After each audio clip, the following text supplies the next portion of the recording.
नमस्ते, नमस्कार, जय हिंद, आदाब, भारत माता की जय, वंदे मातरम, वंदे मातरम, वंदे मातरम। आज मैं पुनः अदम्य गुरुकुल के एक बहुत ही करीबी संगठन यानी अदम्य गुरुकुल का दूसरा कोई संगठन नहीं है मां प्रेमा फाउंडेशन को छोड़कर।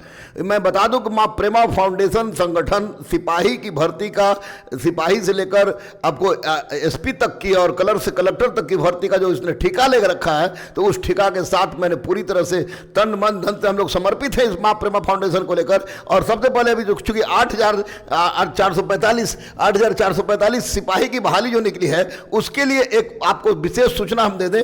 विशेष सूचना ये है, विशेष सूचना ये आपको ये है कि विशेष सूचना में एक महत्वपूर्ण बात क्या है, मैं सिलेबस बता दूं और एक मैं स्पष्ट रूप से एक बात बता दूं कि मां प्रेमा फाउंडेशन में चूंकि अदम्य गुरुकुल का एकमात्र अनुषंगी शाखा मां प्रेमा फाउंडेशन है, इसलिए दूर दराज के इलाके जहां कहीं भी लड़के हैं उनके पास मुफ्त में व्यवस्था पहुंचती रहे। यही वजह है कि हम लोगों ने मां प्रेमा फाउंडेशन से, जिसकी सीईओ ज्योति जी हैं, ज्योति जी हमारी बहन के समान है, और उन्हीं के विशेष रिक्वेस्ट पर उन्होंने ये कहा तो मैंने हाँ भी भर दी, क्योंकि उनका मूल उद्देश्य था कि गरीब अनाथ असहाय को हम लोग ज़्यादा से ज़्यादा शिक्षित करें, और अदम्य गुरुकुल का भी मूल उद्देश्य था कि गरीब अनाथ असहाय को ज़्यादा से ज़्यादा शिक्षित करें। तो ज्योति जी की बात हम अदम्य गुरुकुल की बात एक साथ मिल गई। यही कारण था कि अदम्य गुरुकुल और मां प्रेमा फाउंडेशन एक साथ एक प्लेटफॉर्म पर खड़ा हुआ है। आपके पास वो तमाम पहलुओं को लेकर जो आपके कैरियर को, आपकी कैरियर को सुनिश्चित तो करे ही, एक आपको सफलता को एक निश्चित मोड़ पर ले जाए, आपको ऑफिसर बनाए, लेकिन उससे पहले आपको इंसान बनाए, भारतीय बनाए। यही कारण है कि संस्कृति और संस्कार से संबंधित वो तमाम बातें आपको मां प्रेमा फाउंडेशन के तहत आपको दिया जाता रहेगा। और निश्चित रूप से प्रतिदिन सिपाही के बच्चों के लिए प्रतिदिन का कोर्स, प्रतिदिन का वीडियो आपको डाला जाता रहेगा इसमें, ताकि उसको लाभ हो। उसके बाद दरोगा का होगा, दरोगा से बीपीएससी होगा, बीपीएससी से होगा, या तमाम जितने भी परीक्षाएं हैं उन परीक्षाओं से संबंधित चीज को डाला जाएगा। तो आज मैं आपके सामने उपस्थित हूं सिपाही से संबंधित महत्वपूर्ण सिलेबस को लेकर।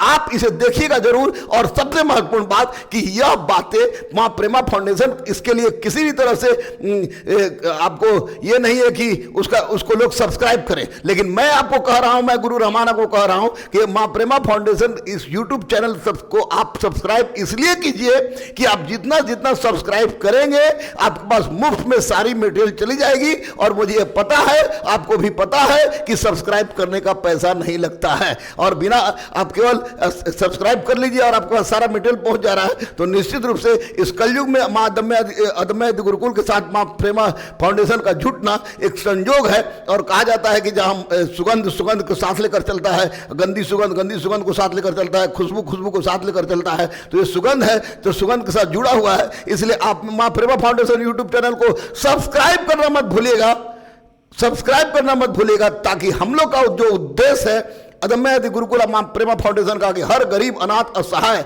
के पास समाज के अंतिम पंक्ति में बैठा व्यक्ति, चाहे किसी जाति और धर्म का क्यों ना हो, उसके बाद उसकी शिक्षा की ज्योति जलाकर भारत को विश्व गुरु के रूप में परिवर्तित करे। उसी की पहली कड़ी की शुरुआत कर रहे हैं आज सिपाही के सिलेबस के साथ। सब्सक्राइब करना मत भूलिएगा। देखिए, बिहार पुलिस सिपाही भर्ती परीक्षा, इसमें कुल 8,415 पोस्ट है। कितना है? 8,415 पोस्ट है। केंद्रीय चयन परिषद द्वारा रिक्त की घोषणा, केंद्रीय चयन परिषद इसकी परीक्षा लेता है, आप जानते हैं। केंद्रीय चयन परिषद से विज्ञापन संख्या 5/220, विज्ञापन संख्या याद जरूर रखेंगे क्योंकि उसी के आधार पर सब कुछ चलता है। विज्ञापन संख्या 520। ऑनलाइन आवेदन प्रारंभ है 13 नवंबर 2020, 13 नवंबर 2020। कितना? 13 नवंबर 2020। अंतिम आवेदन तिथि है 14 दिसंबर 2020। 13 नवंबर से शुरू है और 14 दिसंबर 2020 है, यानी एक महीना एक दिन, एक महीना एक दिन में आपकी तकदीर बनाने के लिए उपस्थित है अदम्य गुरुकुल मां प्रेमा फाउंडेशन। और शैक्षणिक योग्यता 10+2 इंटरमीडिएट, यानी किसी भी सब्जेक्ट से आप आर्ट्स, साइंस, कॉमर्स या किसी भी सब्जेक्ट से या इंटर के स्तरीय किसी भी क्वालिफिकेशन को अगर आपने प्राप्त कर लिया है तो आप इस परीक्षा के देने योग्य हैं। उसके बाद है उम्र सीमा 1/8/2020 मानी जाएगी, यानी 1 अगस्त 2020 इसकी उम्र सीमा मानी जाएगी। पुरुष महिला जनरल, पुरुष महिला जनरल, देखिए पुरुष और महिला, जो पुरुष और महिला जनरल में है, यानी कि उनको है 18 से 25, 18 से 25, 18 से 25 पुरुष और महिला जनरल है 18 से 25, पुरुष महिला जनरल में 18 से 25 है। पुरुष ओबीसी 18 से 27, यानी ओबीसी को 2 वर्ष ज्यादा है जनरल से, 18 से 27। महिला ओबीसी 18 से 28, महिला ओबीसी को 1 वर्ष ज्यादा है।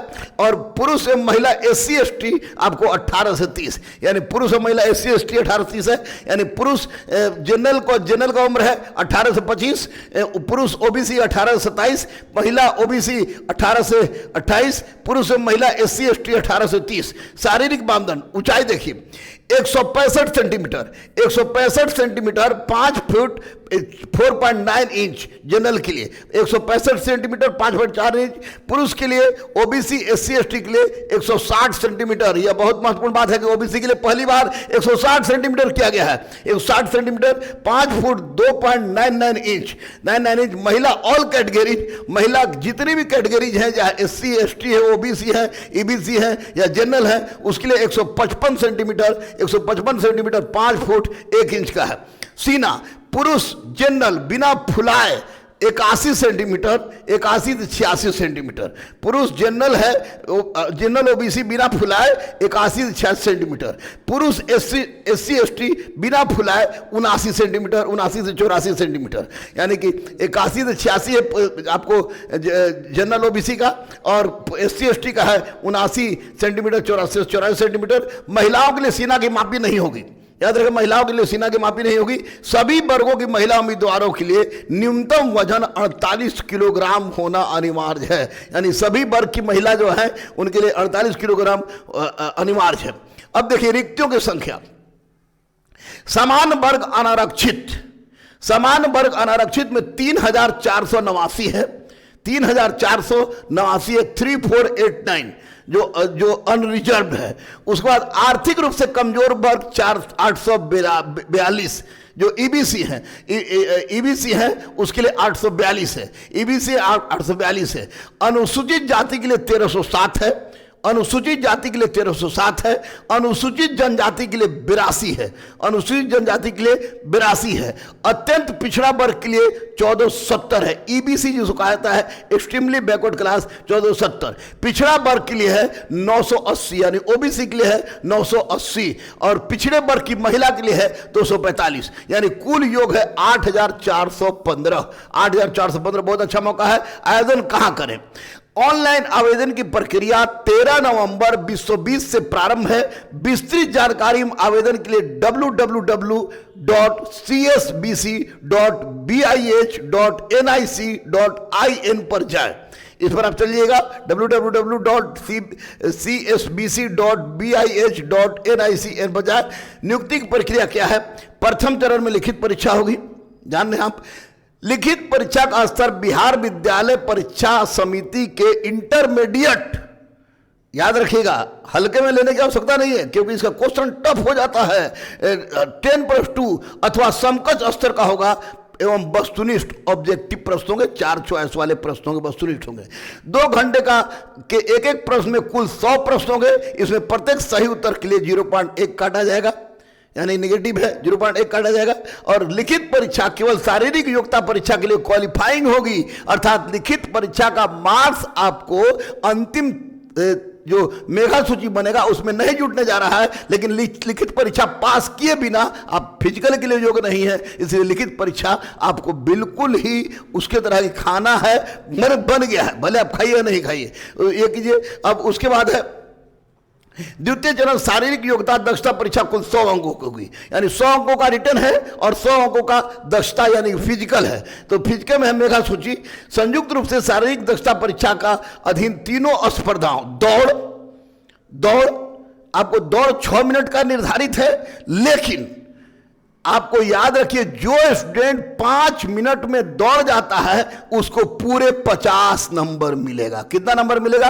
50 नंबर मिलेगा। इसलिए जोर लगा के हई हो, कलेजा से दौड़ना है, पैर से नहीं दौड़ना है।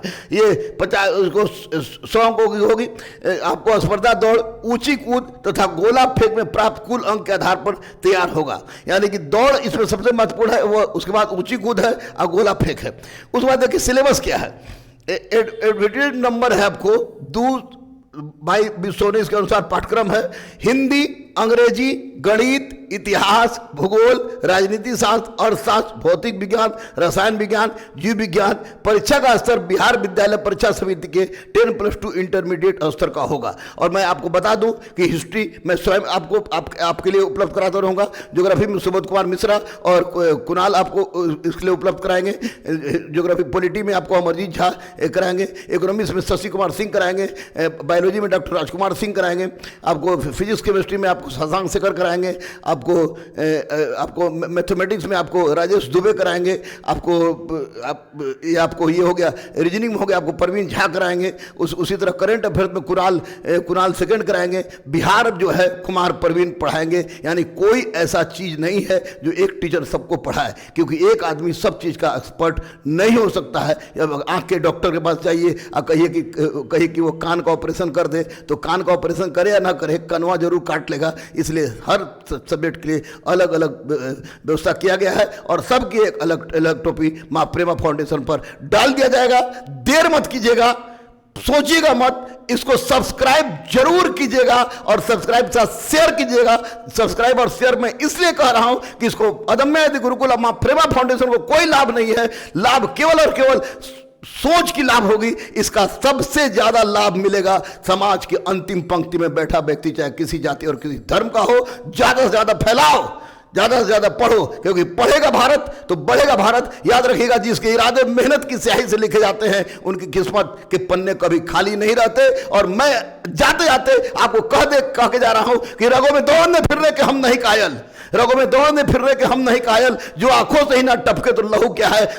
बेटा मौका ना मिलेगा दोबारा। 8415 बहुत ही महत्वपूर्ण सीट है। आप इसको मां प्रेमा फाउंडेशन कोर्स को जल्दी से जल्दी सब्सक्राइब कीजिए। सब्सक्राइब करने के साथ साथ इसका शेयर कीजिए। तब तक लेते हैं ब्रेक। मैं गुरु रहमान अदम्य यदि गुरुकुल और मां प्रेमा फाउंडेशन से नमस्ते, नमस्कार, जय हिंद, भारत माता की जय, वंदे मातरम and I love you to all. जय हिंद।